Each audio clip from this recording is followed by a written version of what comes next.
Hey everybody, no makeup. I haven't been sleeping well since I watched one of the Miss Mensa live streams. There are so many questions, so many more questions. But I want to tell you why this case grabbed me. Of course, when we saw Chris Watts on the porch, I thought, well, he's a good-looking dude, but yeah, he probably did it. But we thought the same thing about that dude in Texas whose girlfriend's baby was ripped out of her womb. So you can't tell anything by that. But, so people start posting videos of Shanann Watts. And you know what PTSD is. When you experience a trauma, you start to have a physical reaction. The first video I saw was something about her. She was making cookies and talking about, and he was going to do the dishes. And it made the hair stand up on my neck. I thought, oh my goodness, this is, well, I would love to say ex-husband, but he's still my husband because I have no money to divorce him. That dude walked in the house June 9th of 2018 and said, hey, I want to let you know that I'm leaving at the end of the month and not renewing our lease, and you're on your own. And it took a year and a half to start getting confidence back and realize I didn't deserve it. But the more I watched of Shanann Watts, I realized this woman has the exact same problems that my spouse did.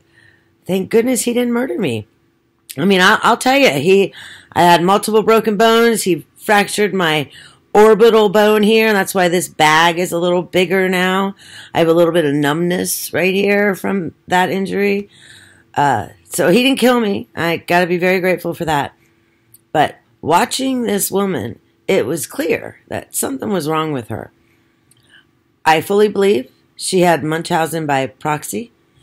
There's a creator, straight record, I think, STR, and the number 8, and then record.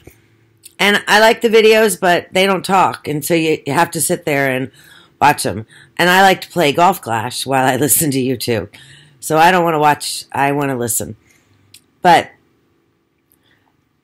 if you go to those videos, and there's just constant posting online about her being in yet another hospital. One picture, Shannon's wearing nurse scrubs. And I guarantee you that as they left for the hospital, she thought, well, there's a chance we're going to have to spend the night, and I'll look cool if I just borrow nurse scrubs instead of just staying in your clothes. But trust me, I think I've told you I have had 13, maybe 14 laparotomies. That's when they actually open you all the way up. My stomach is riddled with scars. I have about 36 inches of scars. When I was sick, excuse me, the height of my sickness was probably age 31 to 37. My friends all took care of me. They brought food to our house. If they sent house cleaning services or someone came over and cleaned, the attention I got was wonderful. It wasn't worth it in the long run, but I was very fortunate to have good friends. Nobody made money off me, and I didn't make money off of them. And so that's an odd dynamic that Shanann has no idea.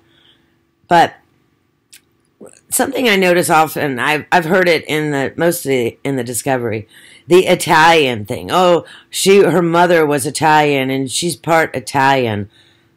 To me, that's self-control. So if someone can't control their temper and they act like an asshole, all they have to do is say, oh, I'm part Italian, and get a pass. Hello. No, I have done my DNA. I'm all English. But sometimes I freak out. So that doesn't make sense, right? I don't have any Italian in me. But I'm troubled by this.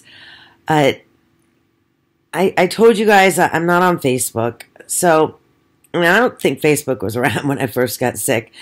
But I can't see myself posting pictures with an NG tube in and feeling like crap. My true friends knew I needed help, and they helped me. I didn't have to beg anybody.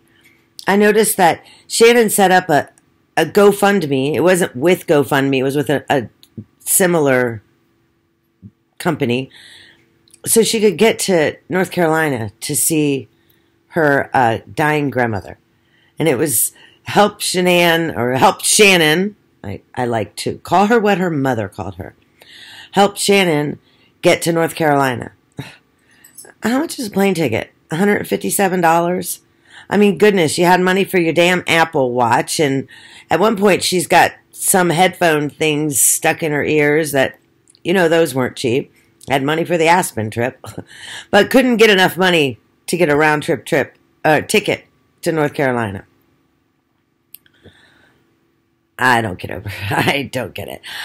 I don't understand why her parents, or at least her father, didn't sit her down. I understand the dynamic with a daughter and a mother.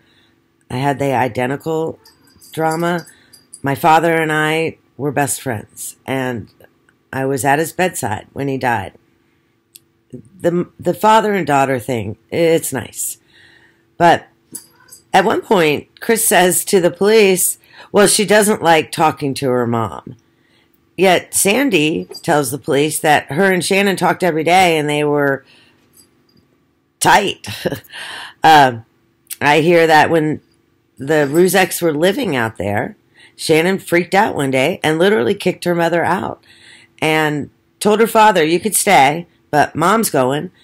And a few hours later, Sandy and the dogs and Frank were in the car driving back to North Carolina. Well, good for them for doing that. But I've said in a previous video, her parents paid $1,000 a month rent and lived in the basement with no bathroom. Plenty of places upstairs where they could have had a bedroom and a bathroom. Even on the main level, I understand not wanting them on the bedroom floor with you, but she could have gotten rid of her office and let her parents live there. But God forbid Shanann be put out. Okay, if you liked my video, hit like and subscribe. I'm a very little content creator. I don't have a lot of subscribers, yet somehow Frankie Ruzek has found me, and he's nasty to me. The haters find the people who are asking questions. And that's all we're doing. We're asking questions. There's things that don't make sense in this case. Okay, like and subscribe. I'll see you soon.